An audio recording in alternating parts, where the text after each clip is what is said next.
अगर आप लाइपोसक्शन कराना चाहते हैं या आपने अभी रिसेंटली लाइपोसक्शन कराई है और आप ये जानना चाहते हैं कि पोस्ट ऑपरेटिवली आपको क्या क्या कुछ करना चाहिए, तो इस वीडियो में मैं 10 ऐसे पॉइंट्स बताऊंगी जो कि आपको पोस्ट ऑपरेटिव लाइपोसक्शन के बाद लाजमी करने चाहिए हैं।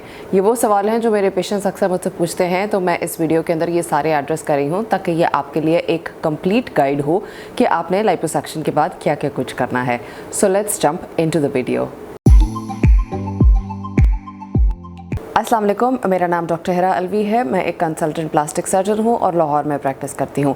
आज हम 10 ऐसे पॉइंट्स डिस्कस करेंगे जो आपको लाइपोसक्शन के बाद लाजमी करने चाहिए ताकि आपके रिजल्ट्स बेस्ट आ सकें। जब आपने लाइपोसक्शन प्लान कर ली है तो आपको उससे पहले एक कंप्रेशन गारमेंट ख़रीदना है और एक रोलर ख़रीदना है। कंप्रेशन गारमेंट एक टाइट सा गारमेंट होता है जो कि लाइपोसक्शन के बाद प्लास्टिक सर्जन्स आपको पहनने के लिए देते हैं। जब हम लाइपोसक्शन करते हैं तो स्किन और नीचे जितने टिश्यूज़ होते हैं उसके बीच में से काफ़ी सारी फैट निकल जाती है, तो बॉडी उस फैट को फ्लूइड से या पानी से रिप्लेस करने की कोशिश करती है। तो हम स्किन और जो नीचे के टिश्यूज़ हैं उनको आपस में स्टिक कराने के लिए ऊपर से एक टाइट सा गारमेंट दे देते हैं ताकि हीलिंग भी अच्छी हो और पोस्ट ऑपरेटिवली पानी भी उस जगह पर ना भरे। तो कंप्रेशन गारमेंट अगर आप पहले ख़रीद लेंगे तो आपको बाद में प्रॉब्लम नहीं होगा, क्योंकि जब हम सर्जरी करते हैं तो हम आपको 2 दिन के लिए वैसे खुद से एक टाइट बैंडेज करके देते हैं, लेकिन उसके बाद आपको वो कंप्रेशन गारमेंट पहनना होता है फॉर 1 मंथ। तो अगर आप उसको पहले ख़रीद लेंगे तो आप परेशानी से बच जाएंगे।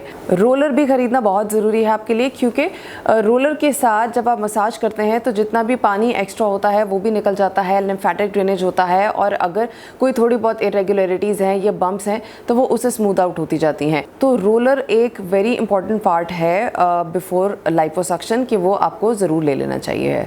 कंप्रेशन गारमेंट को हम 1 महीने के लिए देते हैं और आपने 24/7 पहनना होता है। सिर्फ उस वक्त उतारना होता है जब आप नहाने लगे हैं या आपने रोलर यूज़ करना है। एंड रोलर भी तकरीबन 1 मंथ के लिए यूज़ करना होता है, starting from 72 hours after surgery. और उसको ख़ुद से अगर आप कर सकें तो आप कर लें, लेकिन अगर आप खुद नहीं कर सकते तो आप किसी की हेल्प लें जिसमें वो अच्छे से रगड़ के मसाज करें और जितना भी फ्लूइड है उसको रिमूव करें। और ये भी 1 मंथ के लिए कर लिया जाए तो रिजल्ट्स बहुत ज़्यादा इंप्रूव हो जाते हैं।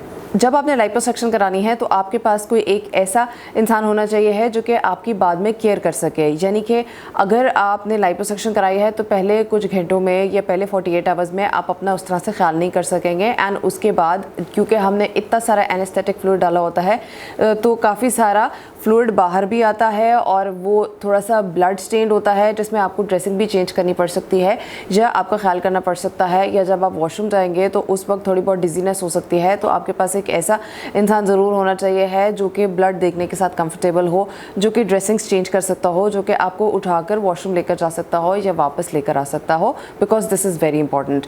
अगर आपके पास ऐसा कोई नहीं है तो फिर आपको एक नर्स को हायर कर लेना चाहिए है। पहले 24 आवर्स में एटलीस्ट आपको अकेले नहीं रहना चाहिए है, कोई ऐसा हो जो कि आपकी केयर कर सके। लाइपोसक्शन के बाद बहुत सारा पानी, बहुत सारे इलेक्ट्रोलाइट्स लेने ज़रूरी होते हैं और आपको अपनी डाइट को बहुत अच्छा रखना होता है to recover from the procedure.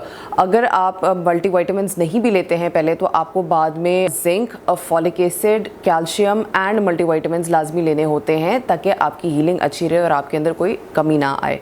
पहले 2 दिन खाने का दिल नहीं करता है, लेकिन उसमें आपने बहुत सारे फ्लूइड्स लेने हैं और अपनी बॉडी को कम्प्लीटली हाइड्रेटेड रखना है, और उसके बाद से आपने अपनी डाइट का प्रॉपर ख्याल रखना है। अगर आप ये जानना चाहते हैं कि लाइपोसक्शन के बाद क्या खाना पीना चाहिए है तो I have a detailed video, I will link it right here. पहले ही दिन जब लाइपोसक्शन होती है तो आपको उठ के चलना फिरना होता है।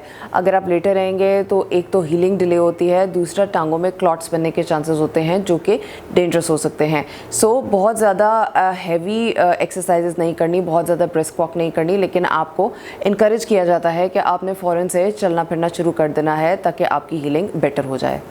पहली ड्रेसिंग जो कि हम ऑपरेशन थिएटर से लाइपोसक्शन के बाद करके भेजते हैं उसको 48 आवर्स के बाद रिमूव करना होता है और फिर एक कंप्रेशन गारमेंट पहन लेना होता है।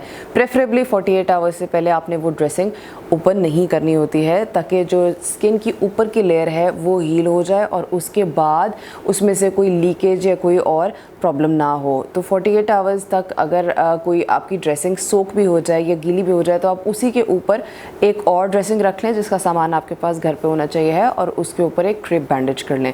48 आवर्स के बाद जब आप उसको ओपन करेंगे तो फिर उसके अंदर इन्फेक्शन के चांसेस या किसी और प्रॉब्लम के चांसेस बहुत कम हो जाते हैं। So it is always recommended कि 48 आवर्स आप अपनी ड्रेसिंग को बिल्कुल ना छेड़ें। और उस टाइम पर अगर कोई पानी या ब्लड टिंच फ्लूइड आता है तो उससे आपने परेशान नहीं होना, because this is very very normal. Liposuction कराने के 48 आवर्स बाद आपको मसाजेस स्टार्ट कर लेने चाहिए हैं, जो कि हाथ से भी होते हैं एंड रूलर के साथ भी होते हैं। At least 5 times a day 15 minutes आपने वो मसाजेस ज़रूर करने होते हैं ताकि आपकी हीलिंग बेहतर हो जाए। मसाज किस तरह करते हैं, बहुत सी ऑनलाइन वीडियोज़ अवेलेबल हैं, आपके सर्जन भी आपको बता देंगे, लेकिन इंटरनेट पर बहुत सी प्रोफेशनल्स की वीडियोज़ हैं जिनसे आप हेल्प ले सकते हैं। इसकी वजह से जो हीलिंग है वो भी जल्दी होती है, स्कारिंग के चांसेस कम होते हैं, फाइब्रोसिस के चांसेस कम होते हैं and the results always get better with massages. तो ये एक बहुत इंपॉर्टेंट स्टेप है जो कि आपने 48 आवर्स के बाद स्टार्ट कर लेना है। जब आप लाइपोसक्शन कराने का प्लान कर रहे हैं तो आप अगर स्मोकर हैं तो आपने 2 हफ्ते पहले स्मोकिंग छोड़नी है और लाइपोसक्शन के 4 हफ्ते बाद तक आपने स्मोकिंग नहीं करनी। उसके बाद it is up to you, आप करना चाहते हैं तो आप कर सकते हैं, लेकिन प्लास्टिक सर्जरी कराने के लिए स्मोकिंग छोड़ना बहुत ज़रूरी है। एक तो स्मोकर्स के रिज़ल्ट्स इतने अच्छे नहीं होते हैं और दूसरी बात यह है कि स्किन की ब्लड सप्लाई स्मोकर्स में ड्यू टू निकोटीन कम होती है, जिसमें कॉम्प्लिकेशंस होने के एंड स्किन ख़राब होने के चांसेस या और भी बहुत से मसाइल होते हैं, जिसमें मेरी एक डिटेल वीडियो है कि प्लास्टिक सर्जरी के साथ स्मोकिंग क्यों नहीं करनी चाहिए। If you want to see, I will link it up here.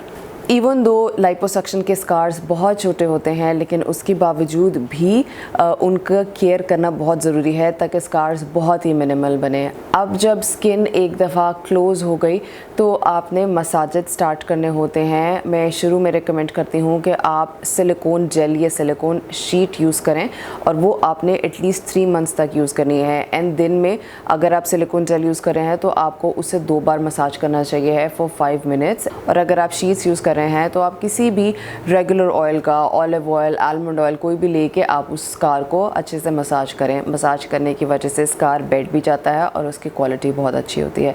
Even दो के लाइपोसक्शन के स्कार्स बहुत कम है, लेकिन हम प्लास्टिक सर्जन्स बहुत पर्टिकुलर होते हैं अबाउट स्कार्स। तो if you want very very minimal scarring तो उसके अंदर आपको मसाज करना बहुत ज़रूरी है। अगर बॉडी की एक जगह की लाइपोसक्शन कराने के बाद आप किसी दूसरी जगह की लाइपोसक्शन कराना चाहते हैं तो उसके लिए एटलीस्ट 3 to 6 मंथ्स तक वेट करना होता है।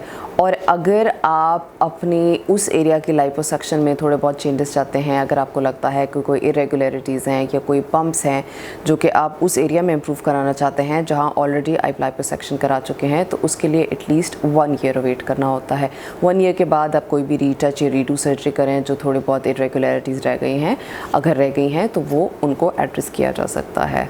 सो दीज आर 10 थिंग्स जो कि आपने लाइपोसक्शन के बाद करनी है and these are very important. और ये चीज़ें अगर आपको पता होंगी तो आपकी पोस्ट ऑप रिकवरी आसान भी होगी और आपके लिए कोई सरप्राइजेस नहीं होंगे। आप इस वीडियो को ज़रूर शेयर कीजिएगा जिन लोगों को लाइपोसक्शन करानी है या जिन्होंने कराई है, जो इससे बेनिफिट कर सकते हैं। Thank you so much for watching. अल्लाह हाफ़िज़।